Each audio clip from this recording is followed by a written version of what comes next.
Hello students, welcome to this video series of subject mobile application development. So we are in the fifth unit, that is activity and multimedia with databases. Today's our topic is topic number 5.4, that is service and its life cycle.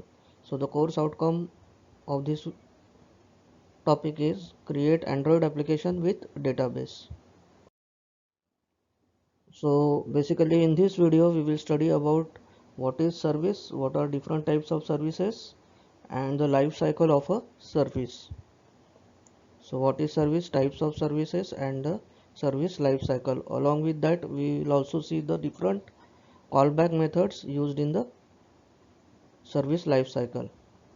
So POs mapped are PO1, PO4, PO6 and PO7. Now coming to the services in Android. Services are the background activities which are performing inside our Android application. So Android service is a component that is used to perform operations in the background such as playing music, handle network transactions, interacting content providers, etc. So we are familiar with all these operations whenever we are playing a music or downloading or uploading a video or whatever the network connections are there that are going to perform in background. So that part is called as service in Android. So as the service runs in background, it doesn't have any user interface. The service runs in the background indefinitely even if the application is destroyed.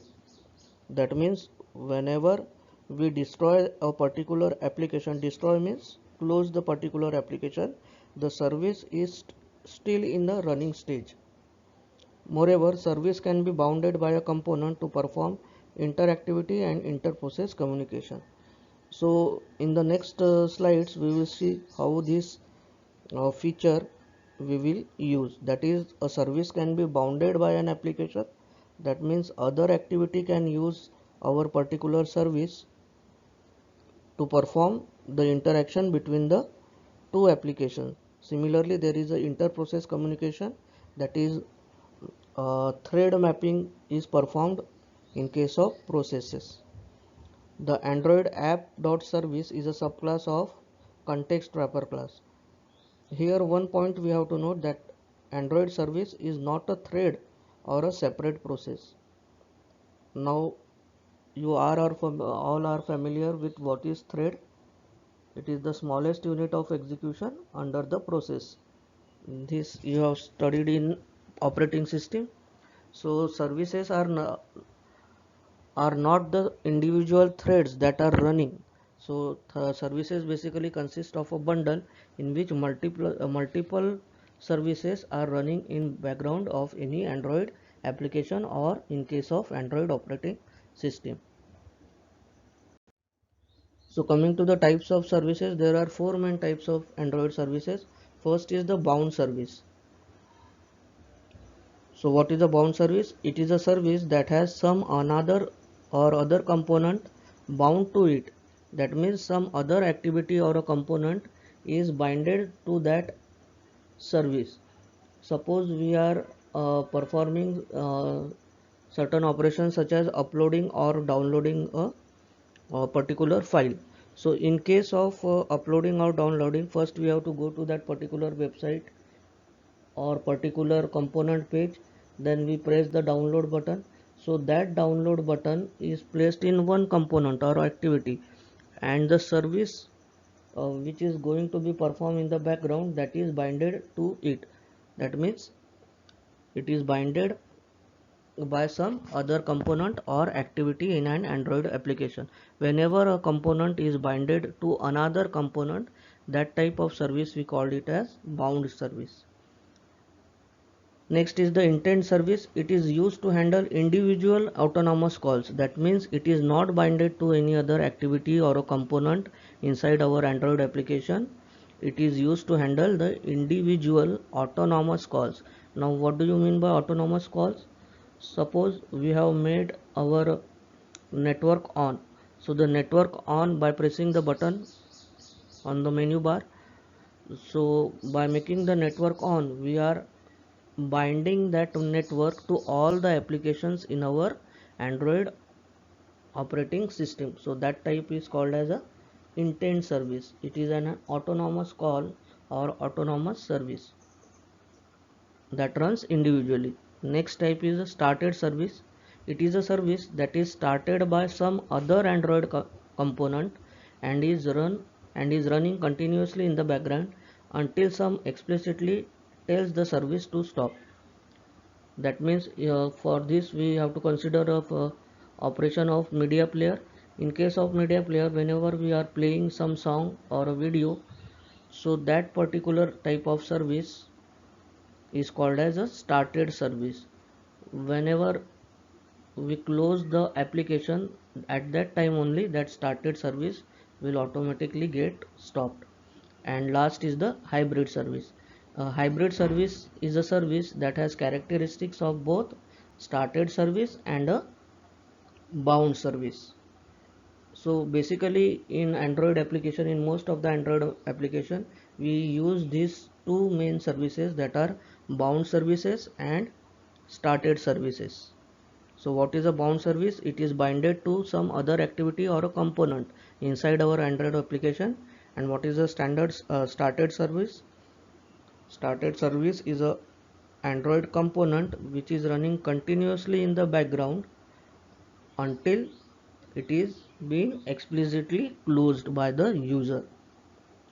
So which type of service to use is dependent on the application requirement. So depending upon the application requirement or a custom user based requirement, we can use a particular type of service from the above four services. As a rule of thumb, the intent or bound service are sufficient for most of the tasks.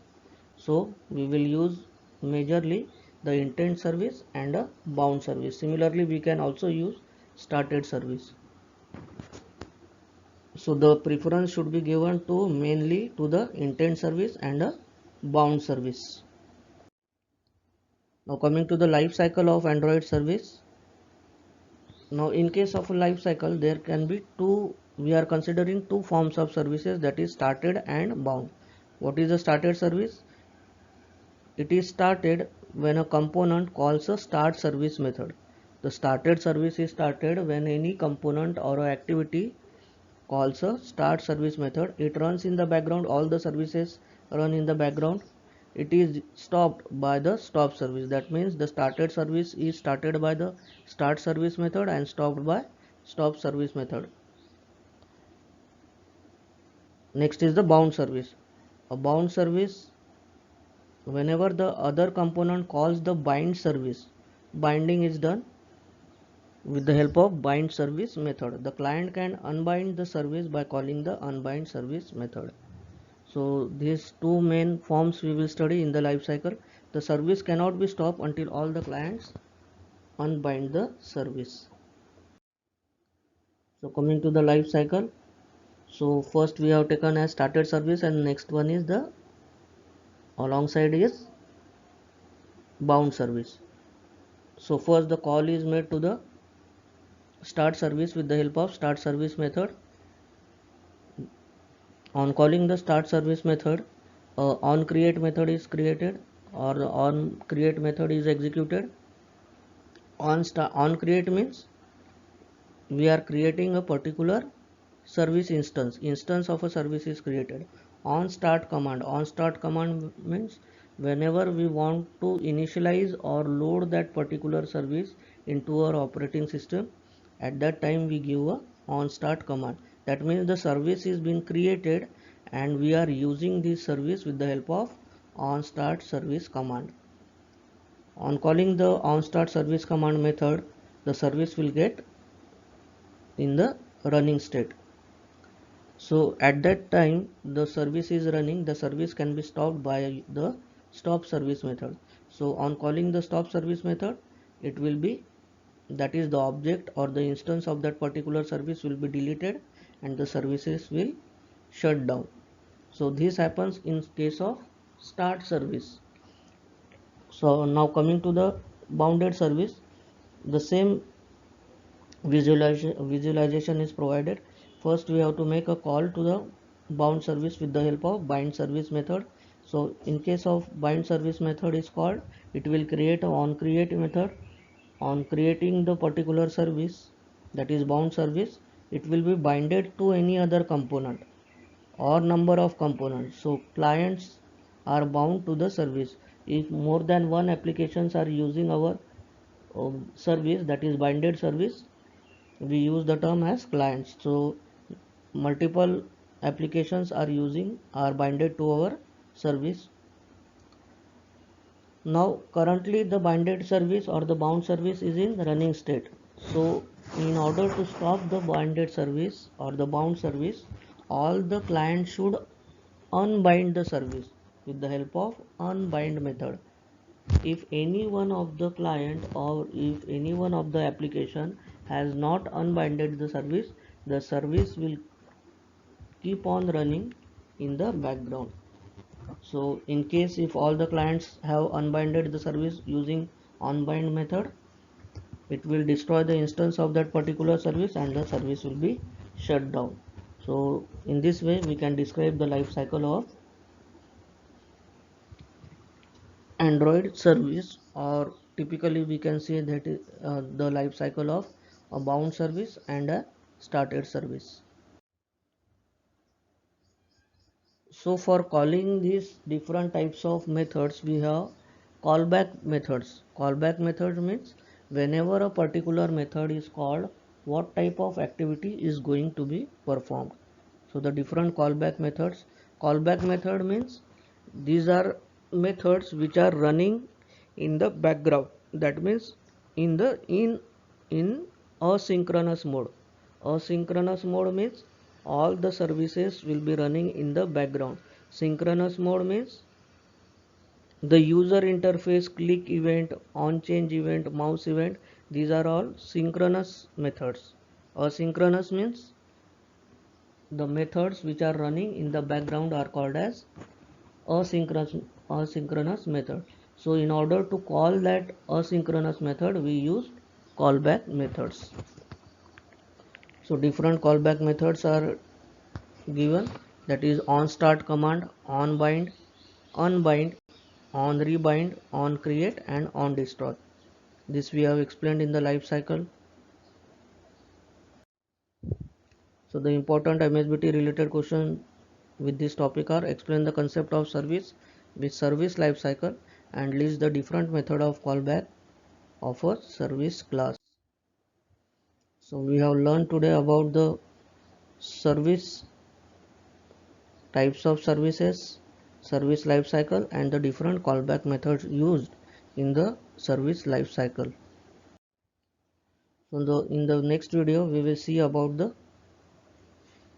multimedia framework used in Android, that is Android audio or media player content